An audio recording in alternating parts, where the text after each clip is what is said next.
Hey, what's going on, everybody? It's BDF 44 coming into another video. So, figured I'd do another one of these therapy videos. Yeah, therapy sessions or whatever. And I got some pretty good things that I want to share in terms of just good energy, not just negative problems and feelings and stuff like that. So, but I did want to also talk about a little reflection and things of that nature. And unfortunately, I was recording a video about 3 minutes in and it just cut off, like literally just cut off. So that was kind of weird. So I'm just kind of picking up the conversation where it was, understanding that you guys haven't heard it, but it is what it is. I just was talking about how, I had gone through a tough spell over these last couple weeks dealing with my car being taken, and now I'm trying to figure out how to go about making the decision on whether or not to bring it back into my possession. What it'll cost me to get it out, what it will then cost me to, put myself in a position to have everything I need to assure that it's right. And it's just a situation right now where, because I'm not working, and because I'm trying to hold on to these AMC shares, it's like I'm kicking my own butt, living so humbly, trying to hold on to these shares while not working. So it's like, and giving myself like a budget of like $120 a week to get groceries and buy myself my little weed or whatever, and I barely leave the house, you know what I mean? So it really doesn't make sense, first and foremost, for me to really think too much about a vehicle, being that I never leave the house. So it's like, okay, I'm paying for insurance, I'm paying for registration, I'm paying for just getting it out, obviously, and then from there paying the bill that comes with, of course, the monthly itself, because the car's not paid off. So it's like, why am I taking all this on when I'm not working, when I'm barely leaving the house? And the reality is, if I have to go back to work, I'm definitely going to need a vehicle. That's the answer to that question. So I'm just mulling over that, and I'm looking at how much I have to spend on this. I'm looking at my shares as a whole, and I'm like, I don't want to sell my shares, etc. You know what I mean? That kind of thing. And I'm just crushed under the understanding that the only way going forward is to either go without a car and hold on to the money that I have, or cut into it, get the car, and then proceed to force myself back to work, because that's the only way I'd be able to keep the car intact without this happening again 3 or 4 months from now. Not to mention the other bills that I have, which are outstanding at this point, because of the fact that I've sacrificed all year long trying to first put this position together, burning out trying to do so, and then not hurrying back to work like I should have. And to be honest with you, I don't necessarily regret how I spent the last couple of months, because I've been dealing with a lot internally that I don't think I would have dealt with if I didn't go through this. So it holds its value. But a lot of what happened there was just mismanagement, obviously. The car wouldn't have been taken if I would have just been taking the $200 every month and paying out. But I didn't want to sell the shares for that. Again, I had a $100 a week budget that I was going through, and leaving myself as many shares as humanly possible already purchased to expose myself to whatever event is to occur, if it does occur, which we expect it to, etc. That's why we're so gung-ho about it as apes. So yeah, could I have handled this better? Very simply, go back to work. All problems just kind of fall into place. But what I was saying before the phone got cut off, what it seemed like powers that be or the universe didn't want me to say, was that I just don't want to go back to doing security, because I don't feel like I'm mentally stable enough to do it at this stage. Last time I did that job, it took a whole lot out of me, like a lot. And I did it every day, and I stayed in a situation where I was dealing with people who weren't mentally well, and I did the best I could with that. But it got to a point where just the entire situation became too much. That, coupled with the event being anticipated, so that's bad for the brain when you think something can take you out of your problems, and you're waiting on it, and every day it doesn't happen, but you're waiting on it, and you continue to pour all your money into it. You sacrifice for it. You stay at some whack job that you don't want to be at for too long, till you drive yourself completely burned all the way out on it. You know what I mean? And then you drive yourself into a space where, as a pattern that I'm in, it's like you can't stay home for no period of time. You got to have a purpose to leave the house and have somewhere to go, or you're gonna retreat into old ways, and that's what happened here. I retreated back to my old ways, patterns that I've done in the past, where I'll stay home for long periods of time and be just kind of stuck in my own head. And it's like, you find yourself in this space, but it's like this time I initiated it. No event actually occurred. Honestly, it was just me quitting a job. Something happened at work, but it wasn't like that. I quit a job and just decided to give some serious thought to being available, to be able to be home to work out and get my body right, because I had kind of gotten out of shape over the last year, and it really had some serious health ramifications on me physically. So I wanted to get back to being able to do that in the way that I like to do it.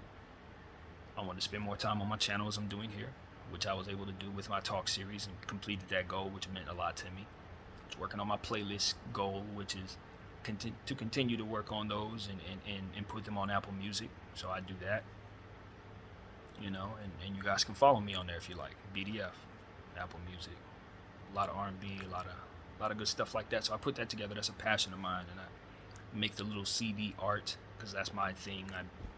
Every playlist has its own CD, and I make little art on the CD. So it's like, I've been working on that and continuing to master the craft of blending music and setting vibes, and I think I'm very good at that. I think I'm in a space where I've gotten much better at that since this little hibernation has taken place. So it's been good for me. I found a lot of peace in September, doing things that made me feel much better about myself.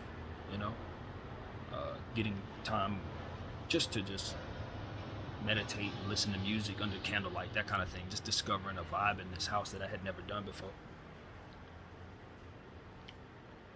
And it seemed like I was like gathering a bunch of peace that was necessary for the storm that was to come, which became this month, as it has been. But the conundrum I'm in right now with this card, or this feeling that I got, and it's really a very simple thing. If you just sell some shares, which is a big no-no, as we know, but do it because the money's there. The investment has worked, and that's why I have the money represented in those shares to be able to take care of my business. And though I mismanaged the business, which is costing me a lot of money, the money's there. The sacrifice, in theory, has paid off in some way. Maybe not to the level I thought it would, but at least enough to take care of what I needed to take care of. But there are certain aspects of this situation that make it so that I'm thinking it's a very bad idea to sell some shares that I have. That's the key to it all. Like, is the money there? Yes. And would I be willing to sell some of the shares? Some of them, if forced to, is a good idea. The other batch of shares, not a good idea.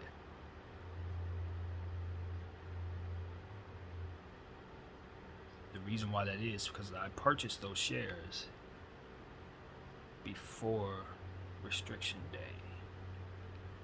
Yeah, I was one of the originals, January 27th, 2021. Several purchased shares of AMC. And anybody who's following this knows that a lot of the shares that are being sold right now, if not all of the shares being sold right now, are synthetic.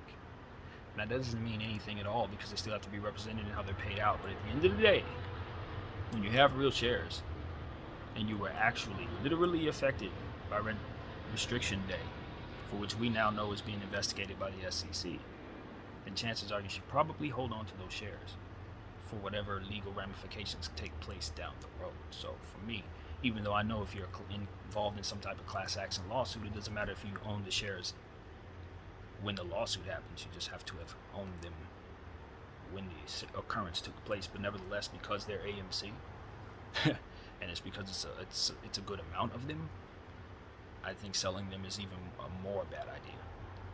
So what I have is two different batches. One batch I can actually pull from, the other batch is this batch, for which I don't want to touch. So yeah, man, I wish I were made out of money so I can fix my situation, but I guess that's not the cards I'm dealing with. There are ways to make money, and I'd love to be involved in those.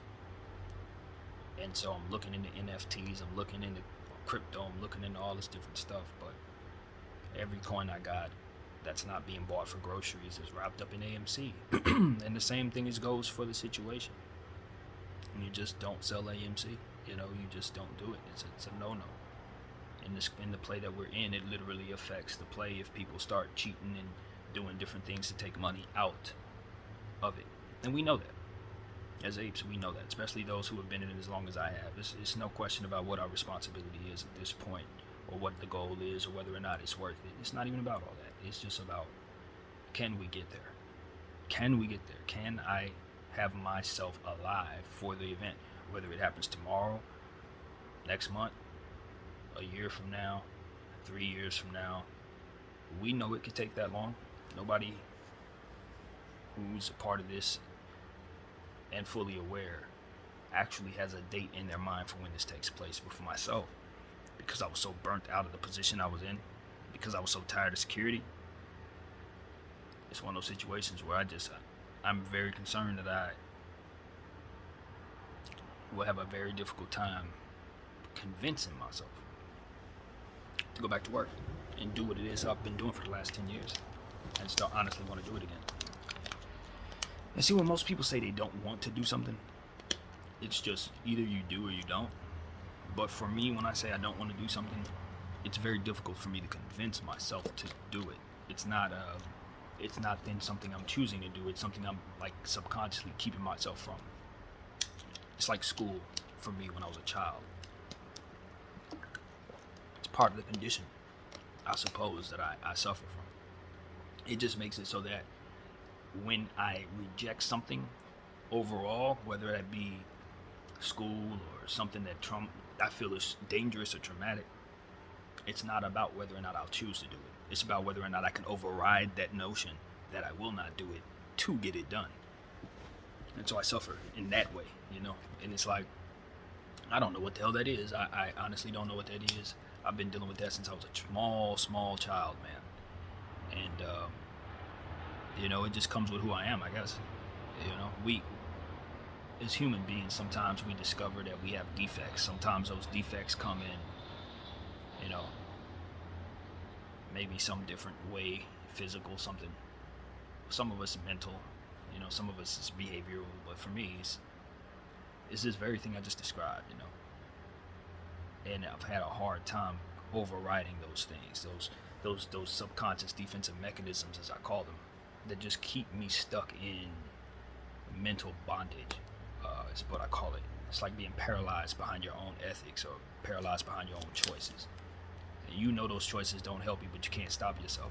I can't tell you how many things, relationships, friendships, living situations, family situations, it's cost me a lot being this way. It has. Opportunities professionally, obviously, you'd imagine. But I think what it's also done is allowed me to be in a very unique space. I occupy a space in this world that's very unique because of my certain mindset and because of my set of talents.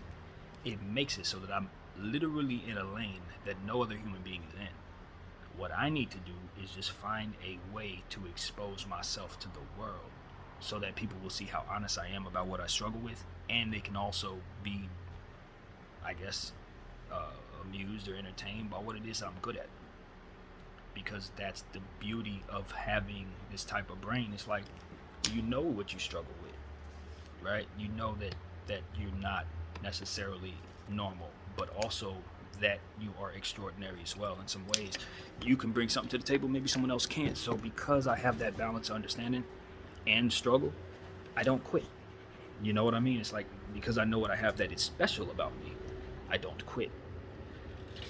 And I also suppose that in some very, very unique way, I'm aligned with whatever it is my fate is supposed to be. So even though I struggle with these different things that I would much rather not do, every situation I've ever been a part of has felt fortuitous, as if I'm where I need to be at the right time. Sometimes even specifically, like, for example, right before this situation, my brother called me up, asked me for something that he felt I had. I needed to hear from him at that exact moment. I had reached a point in my day where I was at my lowest, dealing with what it was that I was dealing with here in this situation. And I'm just sitting there literally at my lowest moment. And then my brother hits me up, distracts me from it, takes me away from that space. And so things like that, certain occurrences like that are timely, just make me feel like even though I'm struggling, even though things are not necessarily within my control as I'd like them to be, that somehow things will work themselves out maybe, or that if they're not working themselves out necessarily for my benefit, that overall the display will be something that can help others. You know what I mean? So that's what I think, man. And so I just kind of roll with what it is that I am and who I am, and just be that and stay that. You know what I mean? And the funny thing is like, it's just the funny thing that I mull over, because I'm being completely and 100% honest. I think that a lot of my financial concerns and things that I worry about could probably be taken care of if I were a little different. If I like place my Cash App on everything that I did artistically, put my Cash App at the end, in the bio. Hey guys, donate to such and such. Let's do this. Like there are ways to make the money that I need to fix my life. But the strange thing about me, this is really strange. I don't necessarily understand it myself. I'm still trying to define this understanding. The strange thing about me is like I felt guilty about applying for unemployment during this situation. And I just barely applied for unemployment a couple days ago. I've been out of work and living off this $100 allowance, so to speak, for the entire time, because I didn't feel comfortable asking for help, because I know the money's there. See, that's the thing. It's the same situation I have going on with my family.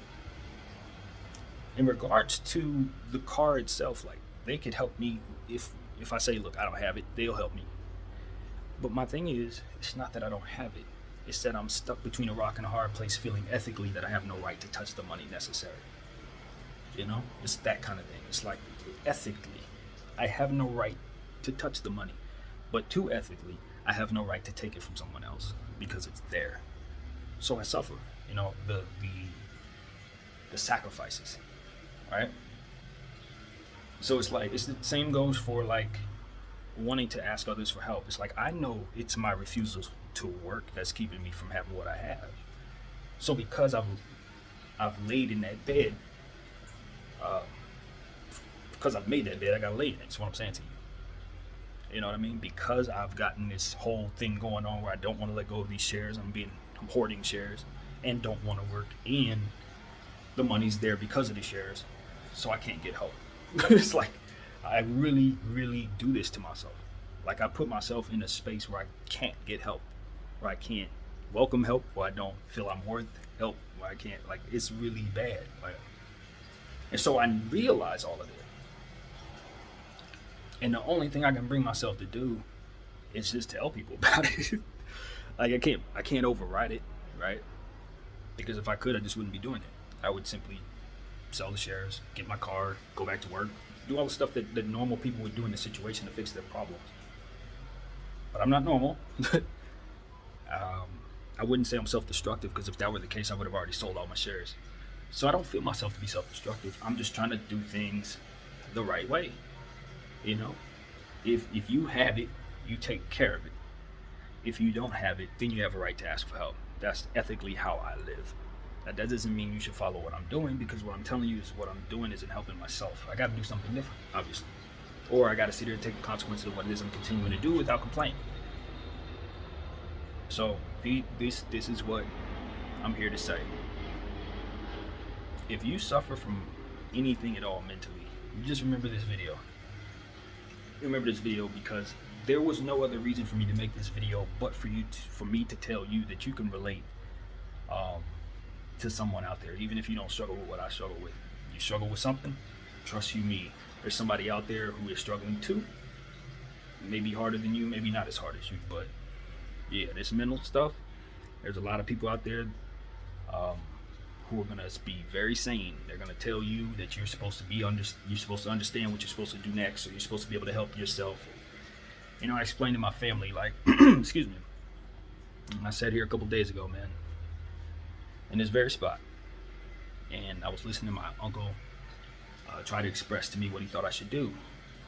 You gotta go get vaxxed. That's the first thing you do.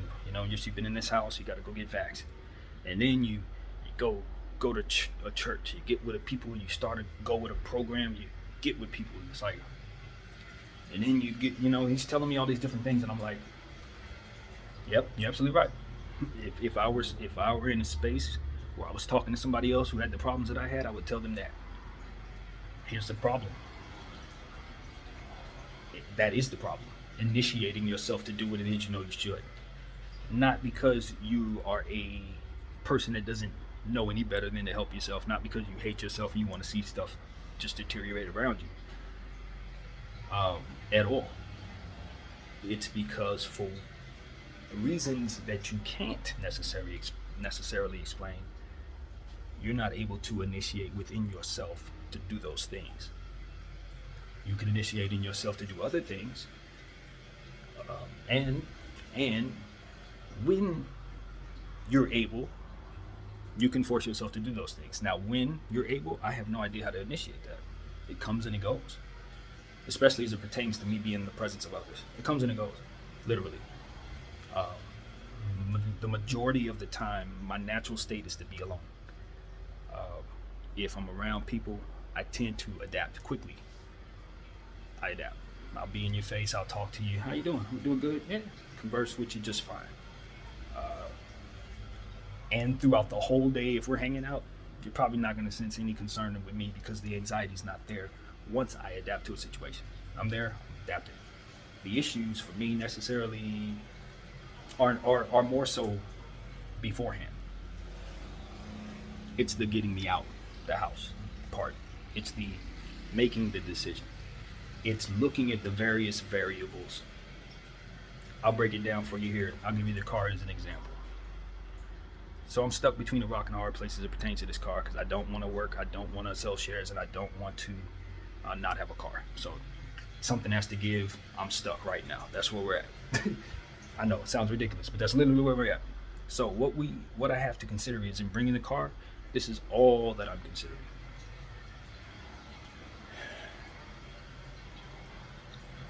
The different steps necessary to get the car back, including getting money, which entails selling shares. The next thing I got to do is figure out how to get down there. So the Uber, which means I have to convince myself to be in the presence of someone else by getting in their car and entrusting them to get me where I'm going. From there, I got to get to the police station, handle that business. All right. Now, mind you, the money has to be extracted soon because I only have till the 26th, so it has to be done Monday, which means the decision has to be made tomorrow so that I can transfer the funds and have it there in time. You see what I'm saying? So now, what I'm also realizing is there's no insurance there. I let the insurance lapse a while back because that was one more bill I wasn't going to pay, right? So I got to probably get insurance. There's no way they're going to let me drive off the lot in theory without being able to prove that insurance is already purchased, right? Because that would be irresponsible then. So that means I got to find insurance between now and Tuesday, basically. A monthly bill that I do not want. Then we got to look at registration. Registration should have been done last month. I let that lapse. Why? Because it was another bill I wasn't going to freaking pay. So that needs to be done. Then it needs an oil change. That's not necessarily pressing, but it needs to be done. All right. Now, I'm looking, after I do all of that, what I also have in store for myself is a bill with my apartment. They are hitting me with 15-day notice. Now, some good things came in regards to that. So some money was paid out from some people who give help to people like myself. So I got a little couple of dollars for that, but they still need more from me because they only took care of a certain amount. So what they need right now is like $868 from me right away. On top of this, I found that out after the car was taken, that I would need to go throw another $1,000 basically into my living situation. And so what I did was I told them I'd pay that right away. And then I sold the shares necessary to do so. And the money was just sitting there. Stock was moving, the money was sitting there. The transaction was going to take like 3 days. That's 3 chances at MOAS that I would be missing with a whole $868 while I'm waiting for them to take it from me so that I can live here, for which money they're going to be paying since I have reapplied for the same people who gave me the $2,000 gift, which was taken care of a couple months, but not everything. I reapply for them. They can pay for this too, but I would be giving this to them now so they wouldn't be trying to get me out of here in the time being. But that doesn't make any sense. So fuck that. They're not getting that. So that's literally what's going on there. But at the end of the day, I did tell them I was going to give that to them, and that transaction did bounce, right? Because I took that money and put it back in my account, kiss my ass. No. But the transaction had still been initiated, because then I told them I was going to do it, and I had the intention of doing it and just chickened out. So that's what happened. You see, these are the type of things that happen when you have your heart set on exposing yourself fully with shares that you've already purchased. See, it's one thing where I have money on the side, and I'm like, all right, I must buy AMC. But it's an entirely different thing when those purchases have already been made. Those shares are already secure, and you know what your responsibility is as an ape to hold these shares. So anytime I do anything in regards to selling shares, I'm sick. Remember, I'm sick anyway. So I'm not just down. I'm depressed. Like, I'm sitting there with $868 sitting in my Cash App, and I'm sitting in my bed shaking, like literally, because I know I messed up. That money is gonna, if it goes to the moon, that's like 40 shares. You know how much money that is? How much I can do for my family? How much I can do for myself? How much I can do for others? That's why I've been sitting here on these shares for 10 months. That's why I put myself in this position in the first place. Why in the heck would I sell those shares now when I've come this far? 10 months of suffering just for me to have to throw it away. Because of what? Because of the same exact bills that I was not paying purposefully so that I can have this position? You want to just throw them away now? Well, I mean, what I made the sacrifice for in the first place? I would have gave it to him in the first place if that wasn't the intended sacrifice. So you see, so what I'm stuck with, this is crushing me. But it's so much money on the line that it feels like it's necessary. Now, mind you, if I already had $1 million, this is stupid. You don't do this. But I'm piss poor broke. I don't have nothing. I got debt. So, like, this is it. If I don't do this, I might as well just go back out there, go to security, and have no plan. You know what I mean? That's my thing. It's like, okay, I got just enough to pay off all my bills. Literally. Everything I owe, I got enough to pay. That's all my money. Gone. All the AMC shares, gone. Now I can go back to work, pray to God I don't burn out like I did last time, save as much money as I can, and hopefully find another play. Or maybe it doesn't squeeze and I can start my position again. Like, that's the hope. Or I can say F all of this, let my life go completely to crap, scrounge around this earth somehow trying to find a place to stay. And then one day this thing goes to the moon and suddenly I'm richer than I ever dreamed. Like overnight while I'm on the street or whatever, like literally. As to which I probably have no access to talking to you, no access to anything really. I may not even be alive when I think about it. So this is what we're dealing with, right? This is what we're dealing with. The responsibility of one's shares and a weak mind not necessarily being equipped for what it is he's dealing with. When I decided to take on this responsibility back in January 27th this year, I didn't think it would take me on a journey like this, and I certainly didn't think it would damage my brain to this degree. But to be completely honest with you, it's worth it. Why? Because I'm fighting corruption, baby. That's the God's honest truth. As a person who is struggling as hard as I am with the conundrum that I'm dealing with, I can honestly say the only reason why I'm going through it is because there's corruption in the marketplace for which this thing is being suppressed by. And because that corruption exists, regular people like myself need to put their money where their mouth is and force what we know is what we know is capable of happening into happening. That's what we need to do. So the SEC isn't going to help us. They essentially came out earlier in the week and just basically told us that everything that's happening to us is our fault, and that we could lose money even though this is clearly corrupt, and that they've clearly unearthed information that allows them to understand that the situation was corrupt, that what took place on January 28th, the day after I purchased those shares, was indeed, in fact, not so legal, and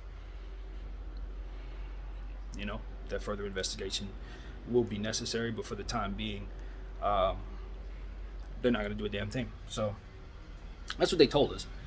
And everybody's bringing up a fuss and making up a fuss, as they have been for the last 10 months about everything that's going on in regards to it. And it's like, I know I'm on the right path. I know I'm doing the right thing. I may be crazy, but I'm definitely not stupid.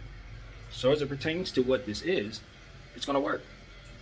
It's just about whether or not I'm gonna be alive to see it work. That's what it's about. And like, I'm 37 years in life, to be honest with you. 37 years in, man, I'm cool. You know, I would love to have some kids. You know what I mean? I would love to be famous. I certainly want to go to a bunch of Laker games, listen to all the music that's about to come out for the next 160 years. But there's never going to be a day, no day ever, where I'm going to wake up and say, it's a good day to die. No day. Everybody has their own day, and that just is what it is. I'm not married to life because there's never a good day to die. Truly. It's going to come by surprise whether you like it or not. That's what I've come to understand. So it's not about necessarily money per se. I just need money because obviously money is what's crushing me right now, or the lack of it. But I mean, if my bills were taken care of and I had enough to live off of, I wouldn't be sitting up here trying to hoard cash. It's not my intention.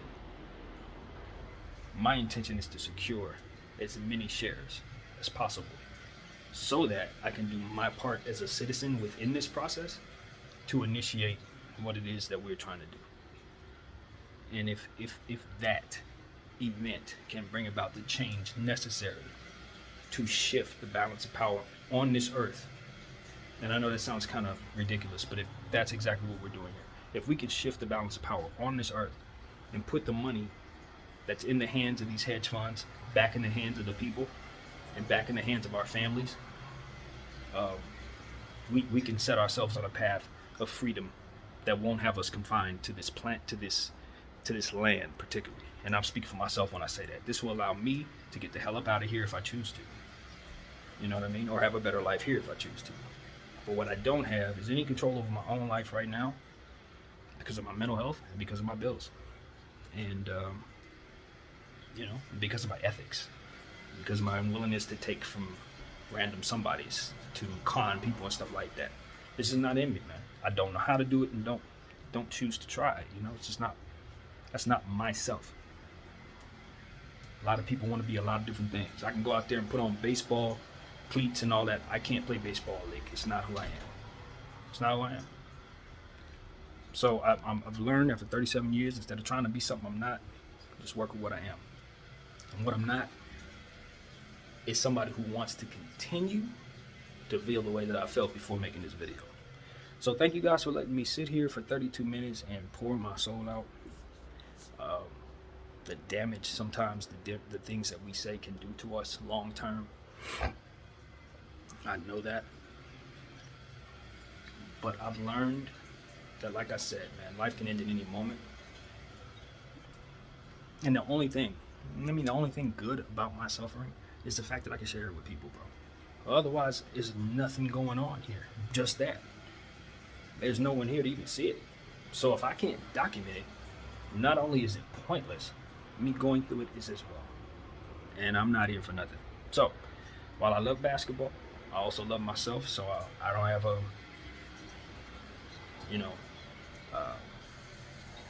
a go-to at this point in terms of my mental health right now. So you're gonna be that. You're gonna be that. And like I said, I love the lane I'm in, man. If nothing else, I know for a fact when I walk the street, I'm exactly who I am. And any success or failures I have is gonna be attached to that exact merit. I don't care if you know everything about me or nothing at all. When I walk out the house, I'm a free bird. That's for damn sure. Because I've suffered too much in this house because of the anxiety I place upon myself based on the concerns of being judged by others from a child up until this point. Now, granted, I've overcome that in a lot of ways as it pertains to bringing myself to make these videos and bringing myself to share my playlist.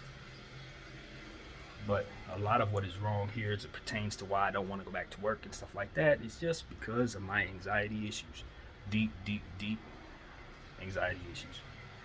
That, if not treated, only get worse, and I am a good case study for that. So definitely get help for your anxiety issues. And yeah, that's what I got, man. That's what I got. My name is BDF 44, man. This doesn't get better, it gets worse. So I'm definitely going to get myself some help.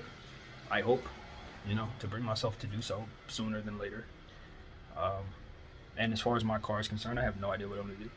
Didn't find any solution in that regard. I think I've just managed to identify everything that I need to take a look at. So hopefully this video can help me with that. But at the end of the day, man, I can honestly say the one thing I didn't tell you about the car is that it causes anxiety in and of itself. Because I have this mindset, driving, of course, can bring about anxiety, even though I'm a really good driver, ironically. I'm very good. But it's like I said, it's the anticipation of things that do it for me. So, I think about driving it back after being in the house for as long as I have, because, I'm sure you can imagine I have not left the house probably since the beginning of the month, really. I don't think I've left the house in about 2 weeks.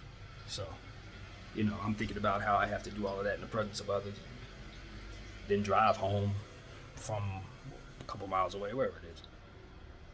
And then what next, What next? That's my thing.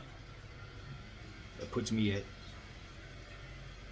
an interesting spot in terms of the money that I can spend for myself based on what we've already talked about. So it's like, I get the car now, I'm in a financial bind as it pertains to the money I can use.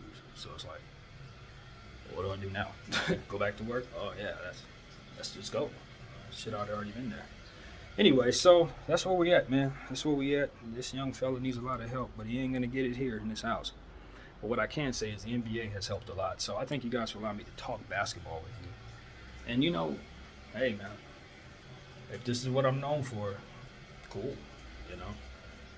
I think when it comes to mental health, man, we need more people who struggle to identify what it is that they struggle with if they can, and then share it with others, so that we can just have more case studies, bro. And I think that's what I can help with also. This is a very unique thing I got going on. It's in its raw form because it hasn't been treated, so I just know what it is because I suffer it. And I think I can help some people with that too. So I hope I can, man.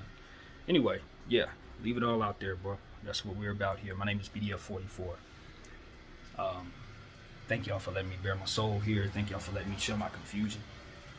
If you're alarmed, I'm sorry. I'll be here again because I ain't going nowhere. I'm not suicidal at all, really. I love living.